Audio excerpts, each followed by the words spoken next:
Olá pessoal, tudo bem? Meu nome é Alex Vargas e hoje eu vou te mostrar aqui na tela do meu computador como que eu faço um faturamento numa média aí de 100 mil reais por mês. Pessoal, olha só, eu vou te mostrar aqui uma das nossas contas de pagamento, pode ver que é ao vivo aqui, do dia 1º do 11 a 30 do 11 de 2014. Ó, novembro de 2014, 120 mil reais. Cara, olha isso, setembro de 2018, olha só esse faturamento aqui. Vamos para 2019 agora? Vamos lá, bem recente. Pessoal, olha isso, dá pra acreditar nisso, fevereiro de 2019, olha só, de faturamento online. O pessoal quer sempre parecer que é bom, que é isso, que é aquilo, mas não prova nada, por isso que eu te mostrei isso. Agora, olha só, o mercado de trabalho, ele tá difícil, né? O salário tá cada vez mais baixo, não tá? Eu sei, eu passei por isso. Tá? Tem um negócio online, igual o meu, com potencial gigante aí na sua casa, igual eu faço aqui. Se você quiser, pode ser apenas horas vagas, não sair do seu emprego, se você quiser. E esse método que eu vou te ensinar hoje vão permitir isso pra você. Clica aqui embaixo agora, tem um botão, clica em cima dele pra você acessar agora o treinamento Fórmula Negócio Online. Tem uma coisa que eu já quero... Eu tenho uma coisa que eu quero saber de você. Você é um excelente comunicador. Você fala bem. Então, uma pergunta dupla. Quanto que você atribui tua performance, teu sucesso profissional, sua capacidade de comunicação e como que você desenvolveu ela? Vamos começar como eu desenvolvi. Primeiro, obrigado por dizer que eu sou um bom comunicador. A gente tem uma autocrítica elevada. Eu talvez apontasse muitas falhas na minha forma de comunicar. Mas eu desenvolvi minha comunicação com vendas, na área de vendas. Porque eu sempre fui um cara tímido, sempre fui um cara... Aquele cara que vai numa festa, que vai num lugar e que fica no cantinho ali, não é o cara que puxa muito assunto. Eu, por natureza, tenho assim, uma timidez que foi vencida, dominada, né, ao longo do tempo, por conta da minha confiança, dos meus resultados e da própria comunicação. Porque timidez não é uma coisa que você resolve, é uma coisa que você domina. Então, a timidez, ou ela te domina ou você domina a timidez. Sim. Então, a vendas é algo que você tem que se comunicar com os clientes e conversar e, de certa maneira, ter uma comunicação mais persuasiva, você trabalhar objeções, você ter argumentos rápidos para você chegar no teu objetivo da venda. Então, isso desenvolve a tua habilidade motora, né? Que a comunicação é um conjunto de habilidade motora e raciocínio e a conjugação das duas coisas. Sim. E venda te exige isso. Então, eu penso que vendendo, eu dei meus primeiros passos com comunicação. Depois eu também liderei times de vendas, formei executivos, dei aulas, palestras internas para os meus times, né? Que a gente tinha que formar pessoas. Em área de vendas você forma, né? Você forma um vendedor, você forma um supervisor de vendas, forma um gerente, um diretor regional. São diversas camadas de vendas que exigem de você uma gestão dessas pessoas. E essa gestão é feita via comunicação. Não é? Então, eu diria para você que esse processo me ajudou a desenvolver a minha comunicação. E como a segunda pergunta, que foi a primeira, na realidade, sim, como é que, a que ponto eu atribuo nossos resultados à comunicação? A comunicação é a ferramenta principal que você usa para liderar. Você lidera via comunicação. Você vai liderar pessoas, você vai liderar um time, você vai liderar... E liderar basicamente o que é? É conduzir aquela pessoa a performar. Liderar não é ser chefe, simplesmente. Não é? Liderar é como você extrair o melhor da pessoa, como você encorajar alguém a ter algum resultado. Como é que você vai, de repente, extrair daquela pessoa que é meio tímida, que ela se solte? Como é que você vai fazer com que aquela pessoa que é mais travada, que ela se destrave? Liderar é ajudar a pessoa a evoluir. E a ferramenta que você usa principal para liderar é a comunicação. Então, sim, com certeza, quando você desenvolve a sua comunicação, você ganha mais ferramentas para liderar e formar e performar. Sim. Quando isso acontece, você tem mais resultados. Então, comunicação está diretamente ligada ao teu resultado. Cara... Porra, animal. É uma das coisas que eu reconheço que faz o meu resultado, é a minha capacidade de me comunicar também. Você se comunica muito bem. Obrigado. Você se comunica muito bem. Você tem didática, você tem calma ali para poder expor um conteúdo. Agora, no dia a dia, de um trabalho como equipe, também a comunicação tem que ser usada exatamente dessa forma. Agora, na tua casa, acontece uma coisa na minha casa. Quero ver se acontece na tua casa. Acontece na tua casa, por exemplo, dos teus filhos ou da tua esposa, fala assim, Flávio, você não tá dando palestra.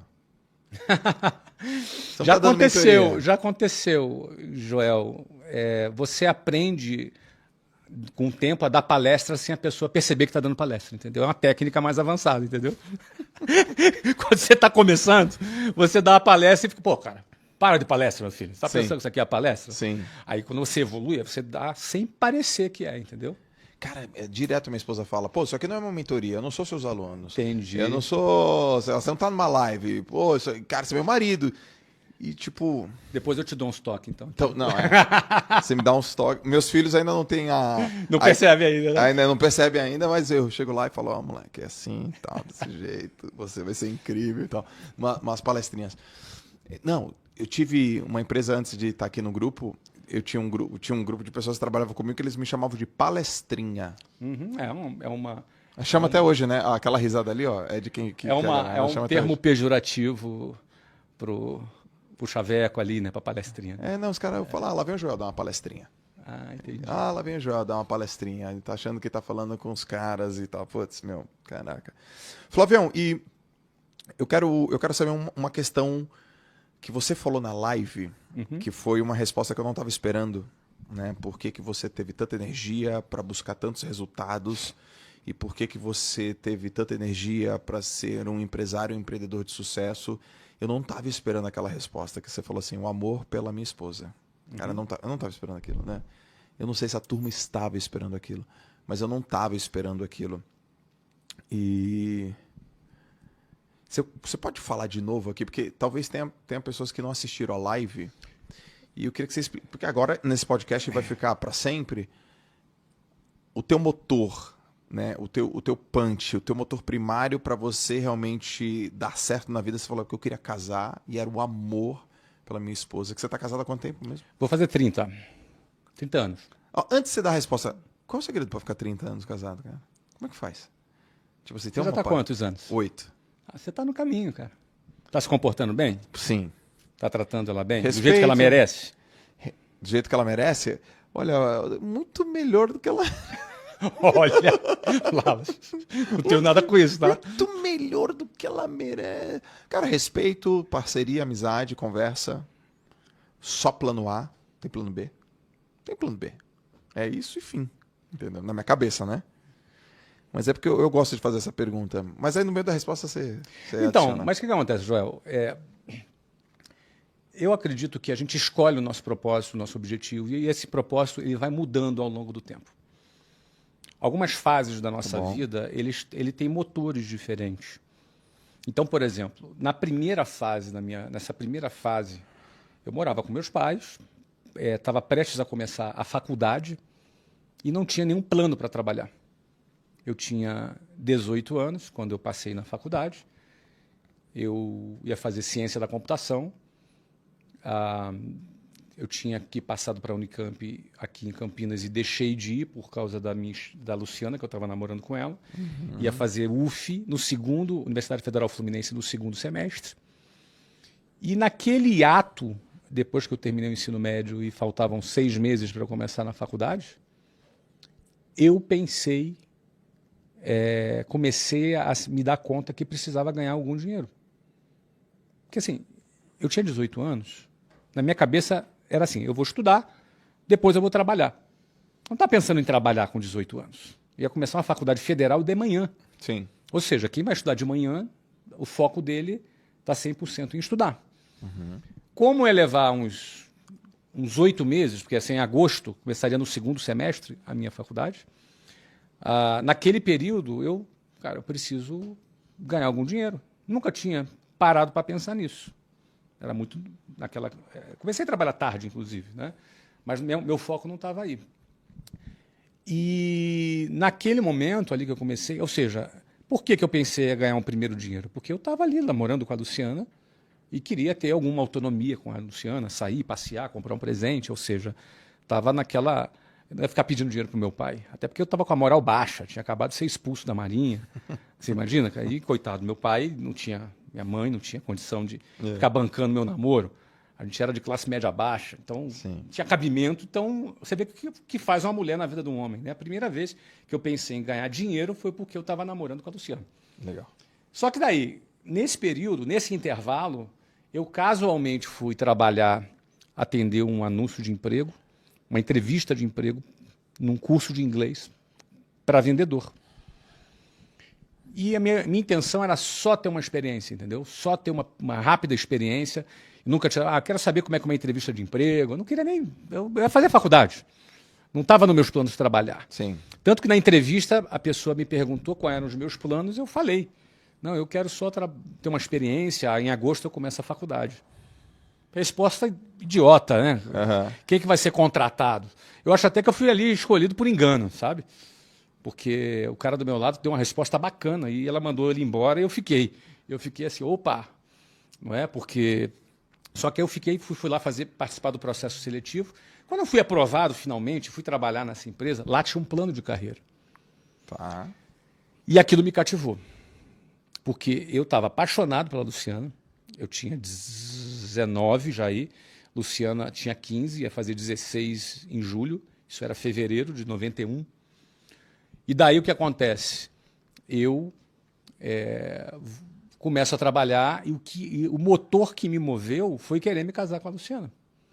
Eu queria já naquele momento me casar, sair de casa, ter uma vida independente, me casar. Aquele era o meu principal objetivo naquele momento.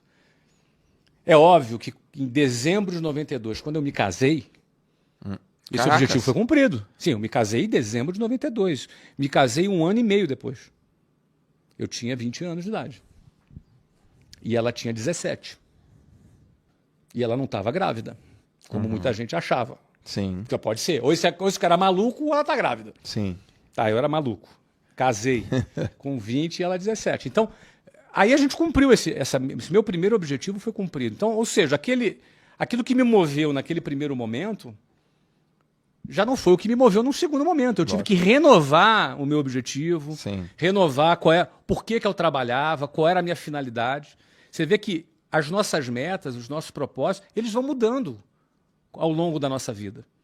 Mas é muito importante a gente entender qual é a nossa meta naquele momento, qual é o propósito que a gente tem naquele momento e a gente focar naquilo. Sim. E aquilo realmente me moveu, Joel. O amor pela Luciana foi o meu combustível inicial para, inclusive, aguentar o tranco, porque, eu já falei isso muitas vezes, o tranco era muito violento. Eu acordava às 5 horas da manhã, saía 10 para as 6 de casa, pegava o ônibus lotado, até chegar no centro do Rio de Janeiro, 8 horas da manhã. Então eram 2 horas e pouco para ir, mais 2 horas e pouco para voltar, 4, 5 horas por dia em transporte público lotado. Então era um tranco muito pesado. Então, para tu aguentar aquele tranco, e meu trabalho no dia a dia era em telefone público. Tinha celular, tinha fone de ouvido da Apple. Você entendeu? Não tinha nada disso. Era telefone público, ficha telefônica, calor do Rio de Janeiro. Telefone de rua? Orelhão? Isso, meu filho. Orelhão. É que você falou telefone público, eu fiquei pensando, tem aquele telefoninho, tá, na não, mesinha. Orelhão. Orelhãozão com mesmo. ficha. Que não tinha cartão naquela época. Aquela cinzinha. Sim, ficha telefônica. Que eu tinha que. Peraí, acho que eu consumia umas 70, 80 fichas telefônicas por dia. Pra ligar para cliente. Isso. Do orelhão, Flávio? Mas claro, cara, custava $3.500 uma linha telefônica na década de 90. Verdade. E as empresas não tinham telefone para o vendedor ligar. Era investimento, né? Você declarava no imposto de renda. Meu pai investiu em Então, ou seja, eu ia para telefone público, no meio da rua, com gente na fila para ligar, entendeu? Sei lá, 37, 38 graus, 40 graus de temperatura, você estava lá para atender cliente, ir lá visitar, para poder vender o curso de inglês. Então, era uma rotina pesada. Quando dava 6, 7 horas da noite, eu não ia embora para casa nesse horário de rush, lotado, tudo lotado. E aí eu trabalhava até as 9, 10 da noite para voltar para casa, chegava em casa meia-noite. Ia comer alguma coisa, meia-noite e 45, eu ia dormir, 5 horas da manhã, acordava de novo. Sim. Você entendeu? Ou seja, eu não acordava às 5 horas da manhã para assistir a live do Thiago Nigro. Não, meu amigo, era para pegar o ônibus lotado. Você entendeu, cara? O ônibus lotado e começar um novo dia. Então, eu penso que essa pegada inicial, que era pesadíssima, eu tinha que estar muito motivado. E o meu amor pela Luciana, meu desejo de me casar com ela, era a força que me movia naquela fase da minha vida. Sim. Sem dúvida alguma.